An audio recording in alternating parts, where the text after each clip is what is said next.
Saya selalu berkeyakinan bahwa setiap bahasa di dunia ini punya keistimewaan sendiri-sendiri. Ada yang istimewa karena jumlah penuturnya tinggal sedikit, misalnya. Sebagai contoh dalam buku 100 Most Endangered Language yang dirilis oleh UNESCO, UNESCO merilis ada beberapa bahasa di Papua yang penuturnya bahkan tinggal 1 orang. Ada juga bahasa yang memang istimewa karena penuturnya banyak, misalnya seperti bahasa Inggris. Bahasa Inggris itu dituturkan oleh lebih dari setengah jumlah penduduk dunia.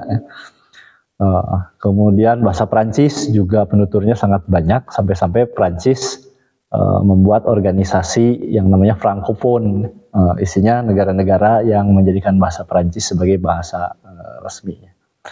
Tapi ada juga bahasa yang bagi saya istimewa karena kedudukannya yang memang diistimewakan dalam tradisi agama tertentu. Nah, dalam hal ini bahasa Arab memiliki keistimewaan itu.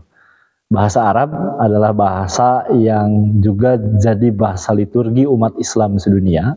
Nah, Islam sendiri adalah agama yang dianut oleh hampir 2 miliar orang di dunia ini.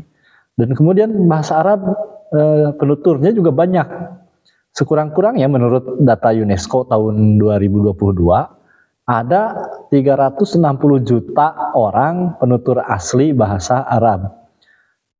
Kemudian jika dihitung dengan penutur non-asli, diperkirakan jumlahnya lebih dari 1 miliar orang yang bisa berbahasa Arab. Dan yang lebih hebat lagi dari bahasa Arab ini adalah sistem tulisannya ya, atau Arabic script, yang juga dikenal dengan sebutan huruf hijaiyah kalau di Indonesia. Banyak negara yang memiliki penduduk yang mampu membaca tulis huruf hijaiyah tanpa memahami bahasa Arab. Contohnya seperti di Indonesia, dan itu terjadi tidak lain dan tidak bukan tentunya karena memang status bahasa Arab yang unik ya, sebagai bahasa liturgi.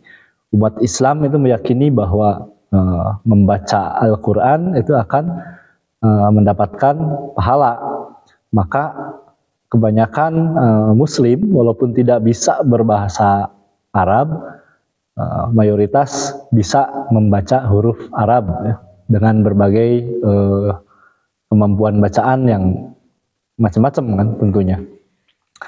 Nah, yang menarik adalah bahasa Arab itu memiliki sejarah yang panjang ya. Jadi kalau dalam klasifikasi linguistik historis, bahasa Arab itu adalah bagian dari rumpun bahasa-bahasa Semitik disebutnya. Jadi bahasa Semitik ini adalah induk bahasa yang sudah ada diperkirakan sejak lebih dari 2.500 tahun yang lalu. Dan di antara anak-anak bahasanya itu bahkan ada banyak yang sudah punah. Yang tersisa di zaman modern ini selain bahasa Arab yang jumlah penuturnya terbanyak di antara semua rumpun bahasa Semitik, mungkin tinggal bahasa Amharik ya. Bahasa Amharik ini dituturkan di Ethiopia dan di Eritrea. Kemudian bahasa Aramaik.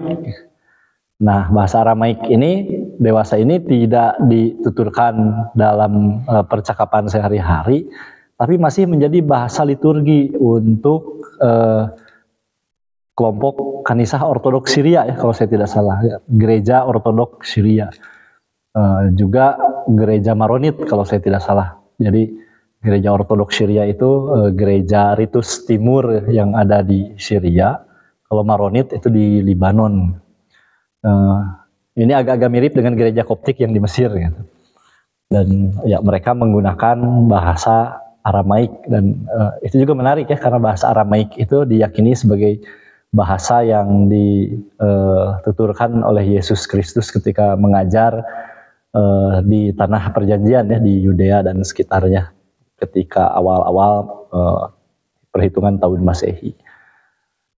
Dan kemudian bahasa yang masih ada dan dituturkan di era modern ini ya, di antara rumpun bahasa Semitik adalah bahasa Ibrani. Walaupun memang bahasa Ibrani yang dituturkan di zaman sekarang ini sudah jauh berbeda daripada misalnya bahasa Ibrani yang 200 400, 600 tahun yang lalu.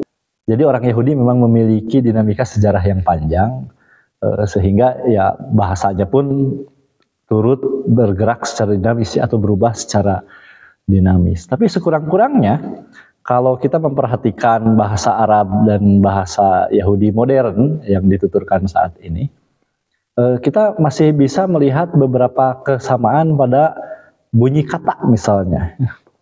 Bunyi kata, contohnya misalnya kata untuk menyebut hari dalam bahasa Arab adalah yaum, yaumul akhir, yaumul hisab, dan lain-lain.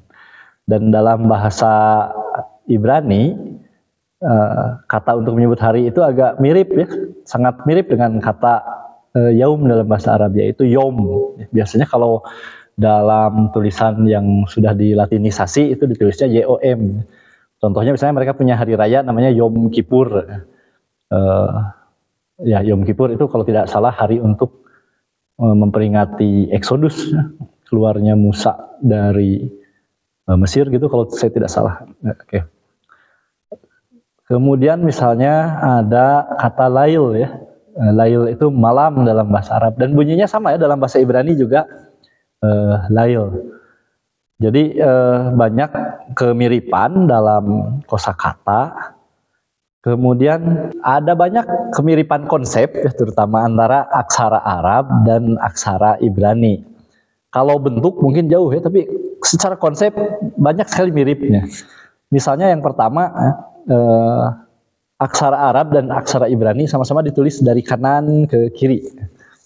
Dari kanan ke kiri. Kemudian perbedaannya mungkin kalau aksara Arab itu cenderung kursif ya. Kursif itu jadi dia bisa disambung-sambung. Contohnya misalnya kalau kita menulis bismillah itu kursif kan, ba, sin, lalu mim gitu. Bismillah ini ya seperti ini ya. Dia bisa disambung-sambung, tapi aksara Ibrani itu tidak bisa disambung-sambung. Yang agak mencolok ketika saya sedikit mempelajari aksara Arab dan aksara Ibrani itu adalah nama-nama hurufnya ya, nama-nama hurufnya. Jadi banyak nama-nama hurufnya yang mirip walaupun bentuknya itu beda. Kemudian jumlah hurufnya juga berbeda ya. Jadi kalau aksara hijaiyah, aksara Arab itu memiliki 26 huruf. Kalau aksara Ibrani itu hanya terdiri atas 22 huruf. Jadi ada huruf-huruf yang secara bunyi tidak tidak memiliki padanan dalam aksara Arab. Cuma sekurang-kurangnya mungkin saya bisa tunjukkan beberapa contohnya. Misalnya begini ya. Dalam aksara Arab, kadang-kadang aksara Arab ini disebut sebagai abatasa. Alif, ba, dan ta, dan sa itu adalah huruf-huruf yang pertama. Nah, kadang-kadang aksara Ibrani itu juga disebut dengan alef bet, itu merujuk pada huruf-huruf pertamanya juga. Jadi huruf pertamanya namanya alef, huruf keduanya namanya bet. Walaupun bentuknya ya beda ya, sangat berbeda sekali. Tapi nama-nama hurufnya itu hampir sama. Misalnya begini ya. Ini alif, ya. Maaf kalau agak tidak rapi. Ini ba, titik di bawah. Ini ta, ya. Kemudian ini sa, ya. Ini namanya alif, ba, ta, sa ya. Kalau ditransliterasikan biasanya seperti ini ya. Alif, ba, ta, dan sa. Nah, huruf-huruf pertama dalam aksara Ibrani itu huruf pertamanya namanya alef, ya. Nulisnya seperti ini. Ini namanya alef. Kemudian yang kedua itu bet. Bet itu kalau tidak salah begini ya. Bet. Kemudian yang padanan Ta itu namanya tet. Tet itu nulisnya kalau saya tidak salah itu begini ya. Agak ada ini ke sini lalu begini. Ini namanya tet. Ya. Jadi alef, bet, tet. Sa ini, oh ya, sa ini adalah huruf yang tidak memiliki padanan dalam aksara Ibrani. Jadi banyak sekali ya kemiripannya. Jadi sekurangnya kalau saya tidak salah itu ada sekitar 1, 2, 3, 7 ya, 7 huruf berarti yang tidak ada padanannya. Nah, sebaliknya ya, ada 2 huruf dalam aksara Ibrani yang tidak punya padanan dalam aksara Arab. Jadi aksara Arab yang tidak ada padanannya dalam aksara ini aksara Ibrani, aksara Hebrew itu sa, ha, zal, kemudian bob ya, kalau saya tidak salah. Nanti bisa di googling sendiri-sendiri. Tapi yang jelas kemiripan kata-kata, kemiripan sistem aksara ini bagi saya sangat menarik ya, karena ada banyak mitos dalam tanda kutip ya. Kalau dalam standar ilmu pengetahuan modern suka dianggap mitos ya. Mitos tentang kekerabatan para penuturnya, kekerabatan orang-orang Yahudi sebagai penutur bahasa Ibrani dengan orang-orang Arab ya sebagai penutur bahasa Arab. Kalau mitos itu, mitos keagamaan itu, tradisi keagamaan ya mungkin kita sebut seperti itu, kan meyakini bahwa orang-orang Arab itu turunan Nabi Ismail, dari anak dari Nabi Ibrahim, anak tertua dari Nabi Ibrahim, dan para penutur bahasa Ibrani itu orang-orang Yahudi turunan Nabi Yakub alaihi salam. Nabi Yakub ini cucu Nabi Ibrahim dari Nabi Ishak. Jadi menarik ya, dalam mitos keagamaan, dalam tradisi keagamaan itu dianggap bersaudara, dan ternyata secara bahasa dan juga secara aksara juga ada persaudaraan di situ. Bisa disebutkan ada persaudaraan di situ. Sama-sama bahasa Arab dan bahasa Ibrani itu sama-sama rumpun bahasa Semitik. Kemudian aksara Arab yang kita kenal sebagai aksara Hijaiyah di Indonesia, dan juga aksara Ibrani itu sama-sama diturunkan dari, kalau saya tidak salah, aksara Funisia ya. Jadi aksara Funisia itu aksara yang digunakan di sekitar Levant dari sejak lebih dari 500 tahun sebelum Masehi. Nah, tidak terbayang juga ya bagaimana nanti relasi Arab Israel di masa mendatang.